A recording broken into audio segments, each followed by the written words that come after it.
byinshi byo mu burengerazuba bw'isi byaratwamaganye bidushyiriraho ibihano ndetse banavuga ko iryo tegeko twashyizeho ari iryo guhonyanga uburenganzira bwa muntu.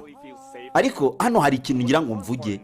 Kuva iri tegeko ryacu twarishyiraho, Hong Kong yarakize ndetse n'abaturage bacu ubu ngubu nibwo biyumva ko batekanye. Hari ikintu kimwe ngira ngo nanabaze. Ubu ni irihe somo Leta Zunze Ubumwe z'Abanyamerika iri gutanga ku bihugu byari bisanzwe byifitiye abaturage bakennye, ku bihugu byareberaga kuri Amerika?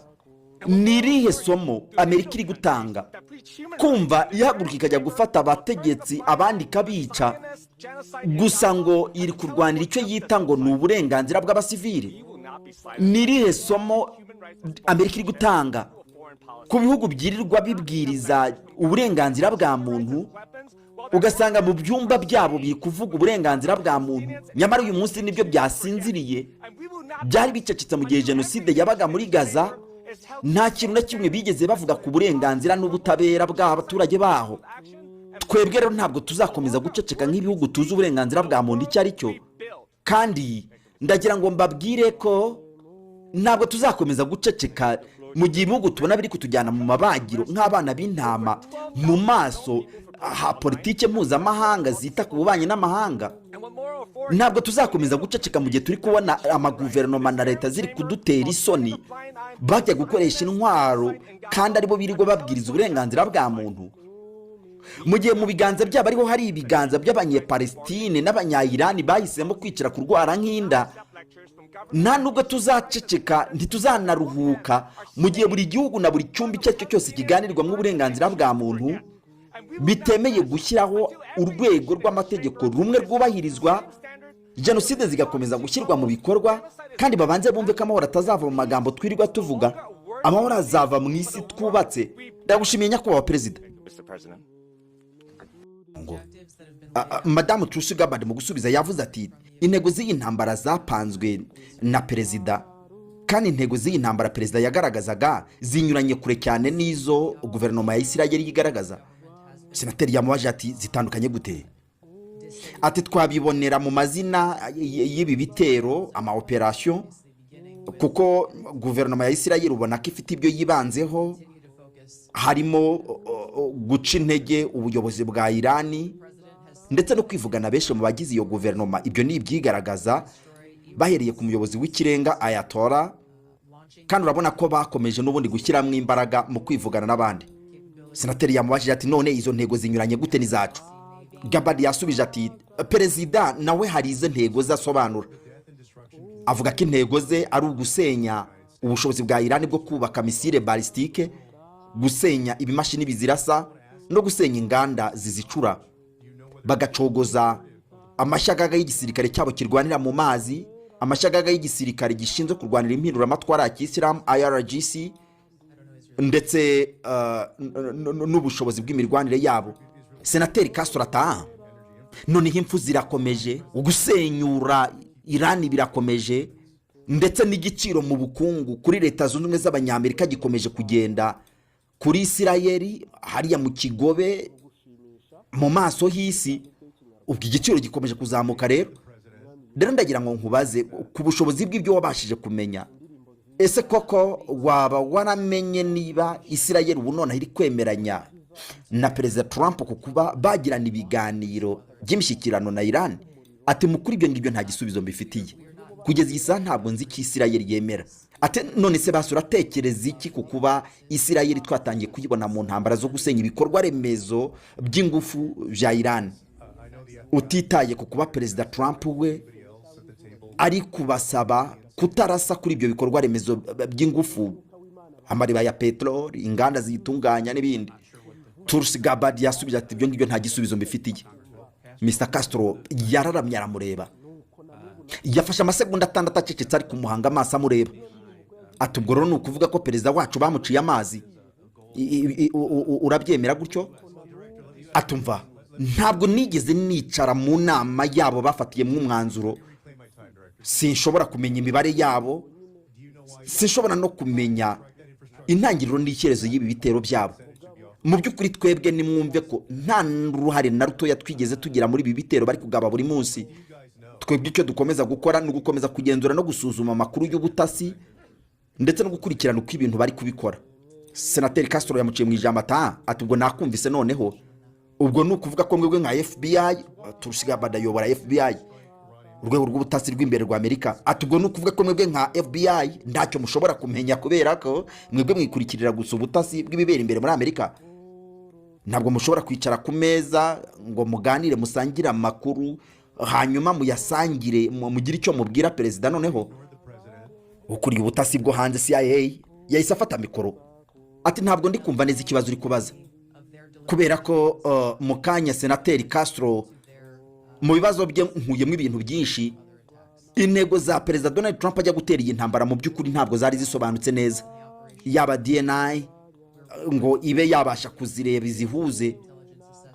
Wenda icyo umuntu yahuza n'intego leta zunze ubumwe z'abanyamerika yari ifite. John Ratcliffe amwambura ijambo aramubwira ati ariko kuri icyo kibazo urimo urabaza ngo ikibazo cyanjye gisobanuye iki? Reka nongere nsubiremo gatoya musubiza akanya kanjye nongere ngira ibyo nsubiramo.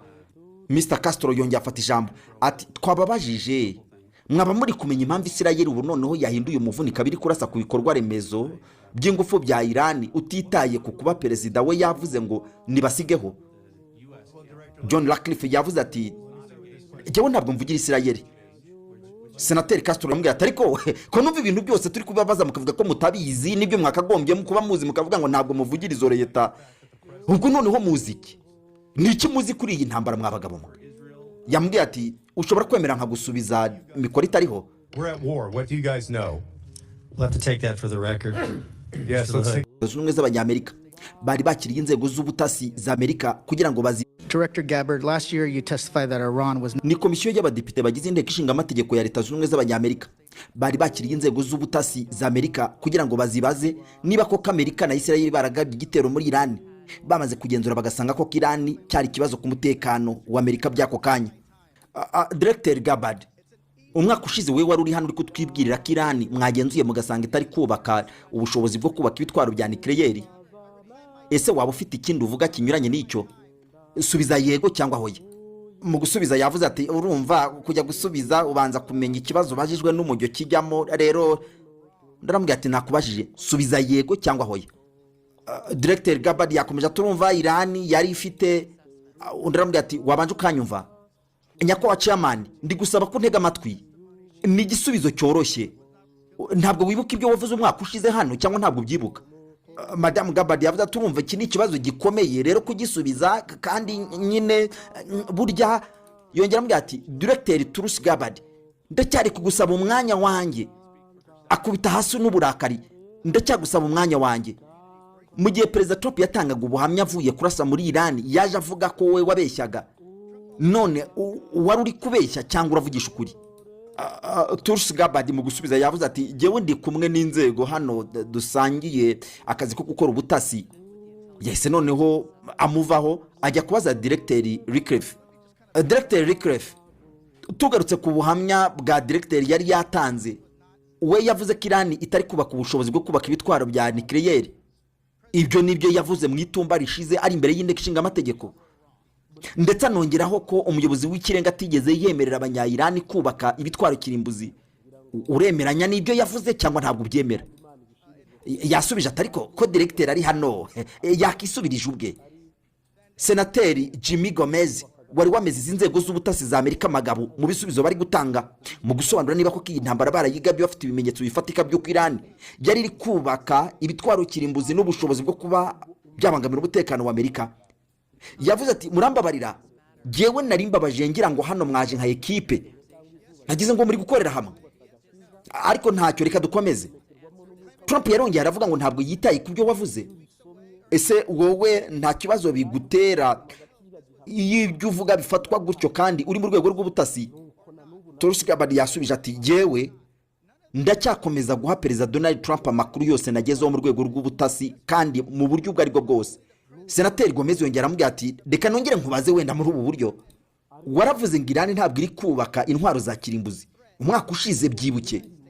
Perezida Trump yaraje aravuga ngo ntabwo yita ku byo uvuga, ntabwo yitaye ku kumenya niba ubeshya cyangwa uvuga ukuri. bagabye igitero bahagurukije intwaro zikomeye za Amerika mu ijoro rwagati. Agaruka ariko tubwira ngo yasanze ibyo bitwaro bihari banabisenye barabirimbagura. Nawe muri raporo zawe ugarutse nyuma waje ari byo uri kuvuga, kandi hari nyuma y'amezi make yabagabye icyo gitero. None mujya kugabije intambara, noneho mwaravuze ngo bari basigaje ibyumweru bikeya kugira ngo batugabeho intambara. None ntabwo dushobora kumenya ibi muvuga tubyumve ko bari basigaje ibyo byumweru kugira ngo bagere ku bushobozi bwo gukora intwaro kirimbuzi kugira ngo batugabeho intambara. Subiza yego cyangwa hoya. Yambwiye ati nyakubahwa, iki ni ikibazo gikomeye kandi we wagikomeje no kurenzaho. Senateri Gomez yambwiye ati nagusabye subiza yego cyangwa hoya. Turusigabadi yambwiye ati nyakubahwa, iki kibazo birasaba ko abanyamerika bose bagitekerereza hamwe bakanagisubiriza hamwe. Senateri Gomez ati wikomeza kumarira igihe, hari hasigaye ibyumweru kugira ngo badutere cyangwa sibyo? Abanyamerika rega bakeneye kumenya niba koko Irani yarigezaho ibi kibazo cy'umutekano ku banyamerika, yego cyangwa hoya. Hari hasigaye ibyumweru bikeya bari mu nzira baje kudutera, cyangwa n'amezi n'ibyumweru bingana iki? Ntabwo uri kubasha gusobanura urwego Irani yariteje ikibazo cy'umutekano mukeya kuri Amerika. Ejo twarakubajije uradusubiza ngo perezida niwe wenyine wafata icyemezo akemeza niba koko Irani cyari ikibazo cy'umutekano mukeya kuri Amerika. Ayo magambo uribuka ko ejo yatubwiye? Turusgabadi yambwiye ati ibyo byo ndabyibuka. Directeur Recref, uribuka ko ayo magambo ejo mwayavuze? Ko mwavuze ko perezida ari ugomba kwemeza ikintu kibangamiye umutekano wa Amerika cyangwa se niba kitawubangamiye. Murabyuka ko ejo mwabitubwiye? Yakije mikrofone yari muri imbere asubiza yihagazeho bya kigabati. Perezida yitwa John Ratcliffe, niwe muyobozi wa CIA. Mu gusubiza yihagazeho kigaba aravuga ati perezida niwe mugaba w'ikirenga w'ingabo. Mu gihe yaragikomeje gusubiza, ntabwo Senateri Gomez yamwemereye akomeza gusubiza. Yamubwiye ati urimo urantwarira igihe cy'ubusa, urimo urantwarira igihe cy'ubusa, urimo urantwarira igihe cy'ubusa, ndeka mvuge wimvugiramo, wintwarira igihe. Kuko uburyo mwebwe murimo murasubiza ngo perezida niwe ugomba kwemeza ikibazo kibangamiye umutekano kandi ari mwebwe mudushakira amakuru y'ubutasi, birasa naho mwebwe nta kazi mufite. None se mwaba mukira abajyanama be biki? Kuko murimo muravuga gutyo, ariko nimuvuga gutyo ejo buzacya no perezida ze kutubwira ko ahubwo ikibazo cy'umutekano mukeya kuri Amerika yabisuzumye agasanga kitakirira ahubwo ari abashinwa. Ibyo ngibyo yaza akabivuga atitaye ku cyamakuru y'ubutasi ari kuvuga. We yabyuka agakora icyo ashaka, kuko ibyo muri kuvuga niryo shingiro ry'ibyo nanjye ndi kukwereka.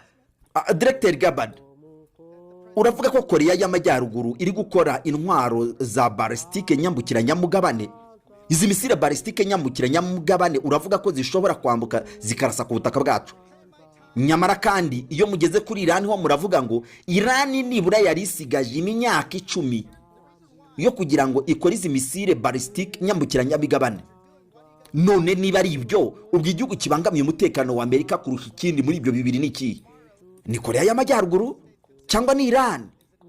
Turusgabadi yabanje tuzamo gakeya, hagiye gusubiza aravuga ati nyakubahwa, iyo tuvuze ikibazo cy'umutekano mukeya tuba tuvuze nyine urumva, iyo tuvuze ikibazo cy'umutekano mukeya tuba tuvuze uba ugomba kubanza no kubyumvira mu makuru yose twakusanije nk'inzego. Senateri Gomez yavuze ati ariko nanjye icyo nicyo ndi kuvuga, kuko ntabwo gusa ari ikibazo cyo kuvuga ngo nuko icyo gihugu gifite ubushobozi bwo gukora intwaro, cyangwa se kuba gishobora gukora izo ntwaro, cyangwa se kuba gifite ubushake bwo kuzikora cyangwa kitabufite. Ese niba ari ibyo, ni mu byumweru bingahe bari kuba bazikoze? Kuko ntabwo twigeze twumva mu byo muvuga no muri raporo zanyu bari kutubwira ngo ni muri ibi byumweru, ni mu mezi angana gutya. Aho ngaho niho twakagombye kuba dufite amakuru. Kuri ngewe iyo uvuze ijambo ngo ni imminent, ijambo risobanura ngo byenda kuba, kuri ngewe biba bivuze ko ubwo bagize no ku rwego rwo guhagurutsa ingabo.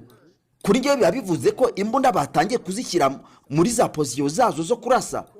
Ni ukuvuga abo bantu babiteguye bugufi bwo kugaba igitero. Nyamara mu byo twumvise byose biratwumvisha ko atariho ibintu byari. They're getting ready to attack.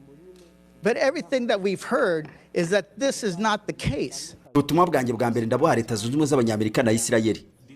Harageze ngo muhagarike iyi ntambara, turi kubona iri kugwiza ibyago byo kuba yagera aho tudashobora kuyigenzura, ikaba iri guteza ibyago byinshi ku basivile ndetse no gukwirakwira ku isi yose no guhonyanga ubukungu bwayo, kandi turabona byihuta cyane. Mu by'ukuri ibyago byayo biri kwibonekeza hose kandi mu buryo bukomeye, by'umwihariko ku bihugu bikennye. Ubutumwa bwanjye bwa kabiri ndabuha Irani, nimuhagarike kugaba ibitero ku baturanyi banyu, ntaho bahuriye n'aya makimbirane murimo. Akanama ka Loni kamaganye ibi bitero kandi kakaba kategetse ko iyi ntambara igomba guhagarara, kimwe nuko banategetse gufungura ubunigo bwa Hormuz, gukomeza kongera igihe cyo gufunga iyi nzira biri guteza uburibwe ntagereranwa ku bantu benshi hirya no hino ku isi kandi badafite n'icyo bakora kuri aya makimbirane. Harageze kugira ngo igikomezo cy'imbaraga mu gukoresha no kubahiriza amategeko kiyobore kuruta kuba imbaraga arizo zayobora isi. It's time for diplomacy to prevail over war. Exchanges. Mu gihe Hong Kong yashyiragaho itegeko rirebana n'umutekano wayo mu 2020, ibihugu